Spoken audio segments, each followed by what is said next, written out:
Dalam sidang putusan, hakim memutuskan menolak gugatan ganti rugi senilai 206 juta rupiah yang diajukan oleh Roy Suryo terhadap Polda Metro Jaya. Hakim mengatakan permohonan Roy Suryo tidak dapat diterima karena mengandung cacat formil berupa kurang laporan pihak. Hakim menilai berdasarkan peraturan pemerintah nomor 29 tahun 2015, pihak berwenang melakukan penggantian kerugian negara adalah Menteri Keuangan. Diketahui ganti rugi sebesar 206 juta rupiah ini atas dugaan tindakan upaya paksa dan kesewenang-wenangan penyidik Polda Metro Jaya dalam melakukan penahanan. Akan menyimpulkan saja, ya. Jadi yang pertama, persis sama seperti yang saya sampaikan tadi sebelum kita mulai sidang. Apapun hasilnya kita terima dan alhamdulillah dengan baik, ya. Itu artinya ini proses pembelajaran. Dan persis juga seperti yang saya katakan, ini semua akan berguna tidak hanya bagi kami, saya dan juga tim hukum, tapi juga untuk masyarakat lain. Jadi masyarakat yang lain nanti nggak perlu kemudian susah-susah lagi harus ada kurang pihak kalau mengajukan, enggak, nanti akan diajukan lagi. Jadi jelas ya. Yang kedua adalah kesimpulannya juga hari ini kita sudah sepakat, langsung saya tadi maju ke depan teman-teman kuasa hukum, ya, lanjut, ya, ajukan lagi. Jadi clear ya. Jadi karena putusannya dari Hakim Tunggal pra peradilan yaitu Pak Iketut Darpawan itu adalah bukan ditolak. Sekali lagi jangan sampai ada yang menulis ditolak, ya. Tidak ditolak, tetapi belum diterima atau belum diterima karena kurang pihak. Nah, karena kurang pihak itu yang menjadi pertimbangan, maka kita tambah pihak nanti pada pengajuan berikutnya. Nah, jadi ini yang menarik.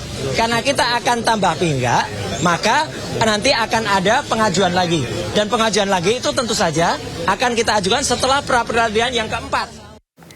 Sebelumnya, Roy Suryo ajukan pra-peradilan yang ketiga terkait kerugian atas penangkapan dan penahanannya yang tidak sah. Pihak termohon Polda Metro Jaya pun meminta hakim menolak permohonan tersebut karena dinilai tak berdasar.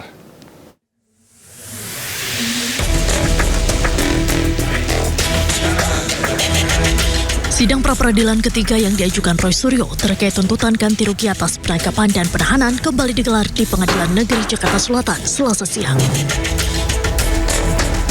Persidangan beragendakan penyerahan kesimpulan dari pihak pemohon dan termohon. Sebelumnya dalam gugatannya, Roy Suryo menuntut ganti rugi sebesar 206 juta rupiah. Tuntutan ini diajukan atas dugaan tindakan upaya paksa dan kesewenang-wenangan penyidik Polda Metro Jaya dalam melakukan penahanan yang dinilai tidak sah. Sementara itu, tim kuasa hukum termohon yakni Polda Metro Jaya menilai gugatan ganti rugi yang diajukan oleh Roy Suryo tidak berdasar dan pembuktiannya tidak memadai, sehingga meminta hakim untuk menolak permohonan tersebut. Dalam sidang dengan agenda mendengarkan keterangan ahli pada Senin 3 Agustus lalu, pihak Polda Metro Jaya menghadirkan Hendri Jayadi Pandiangan, dosen Fakultas Hukum Universitas Kristen Indonesia (UKI).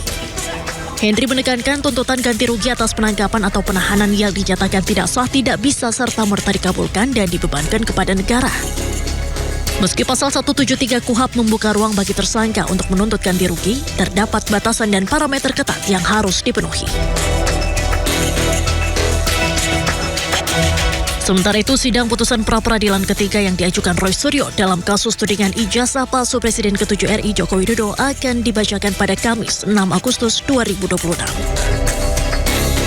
Dari Jakarta, tim liputan iNews melaporkan. Menteri Dalam Negeri Tito Karnavian menyebut jika biaya pendidikan di Jakarta lebih mahal ketimbang di Singapura.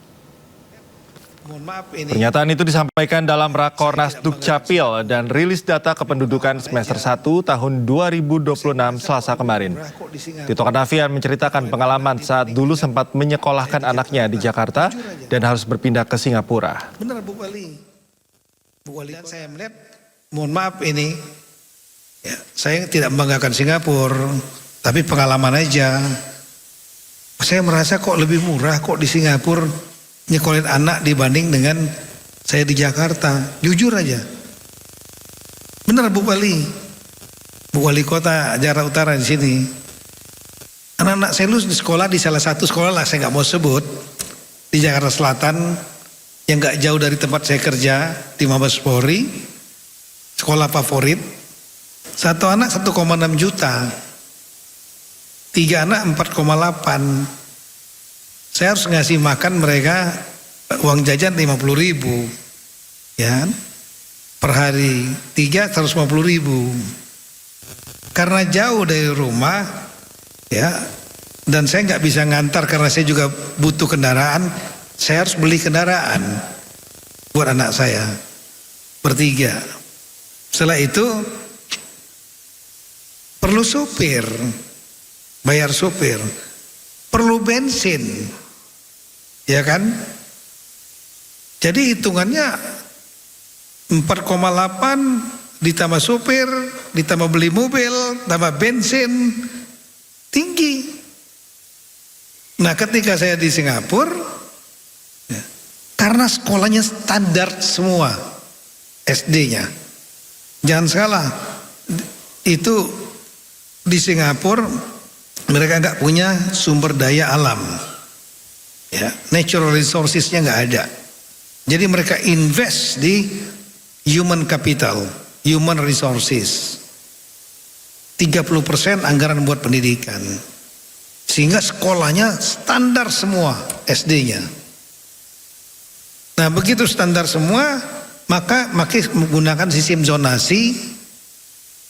Kita begitu email, masukkan portal layanan publik tadi, tanpa harus ke sana, kita dipilihkan sekolah yang terdekat dari rumah.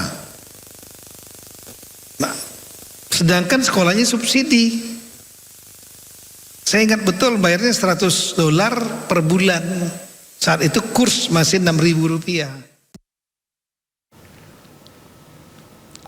Sementara itu, pernyataan Tito Karnavian itu ditanggapi oleh Menteri Pendidikan Dasar dan Menengah Abdul Muti. Menurut Abdul Muti, sekolah di Singapura jumlahnya sedikit sekali. Sekolah di Indonesia ada sekitar 400.000 sekolah dengan murid sekitar 53 juta anak. Jadi kompleksitas persoalannya pun sangat berbeda.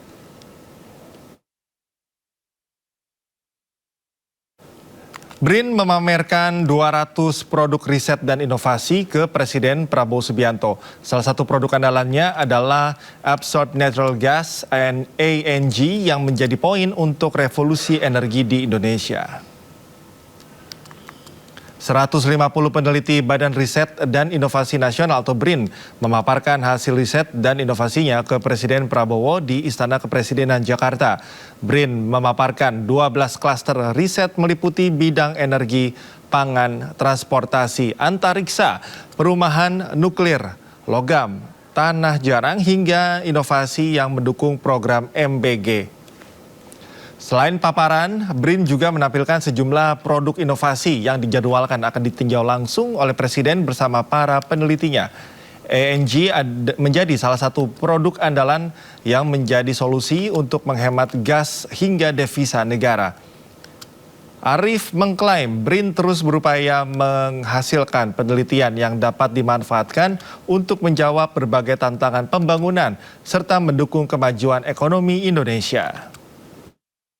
Kami memaparkan dari 12 klaster itu isu pangan, isu riset tentang pangan, riset tentang energi, riset tentang berkaitan untuk bisa mensupport produk kita untuk kampung nelayan, produk kita untuk MBG, kemudian juga riset antariksa, riset penerbangan, riset nuklir, kemudian riset logam tanah jarang, ya, kemudian riset perumahan, riset transportasi, riset kesehatan, ya itu produk-produk riset kita memang sudah sangat banyak dan terus terang tidak semua produk inovasi bisa kami pamerkan. Ya setiap klaster punya kebanggaannya. Seperti energi tadi kan kita bisa memberikan solusi untuk menghemat gas, untuk bisa menghemat devisa.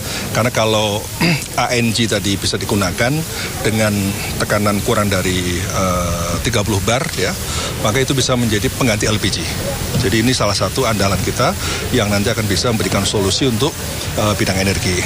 Begitulah dalam bidang pangan, kami juga punya peralatan pertanian, juga punya varietas unggul yang Pak Presiden juga sering menyampaikan tentang bagaimana menghasilkan padi di lokasi yang memang memiliki lahan asin.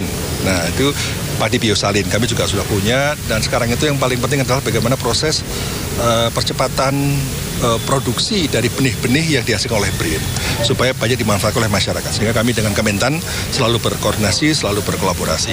Ya kami pun juga akan menyampaikan bahwa kami dengan Kemendikbudristek ada kerjasama perumusan peta jalan riset Indonesia.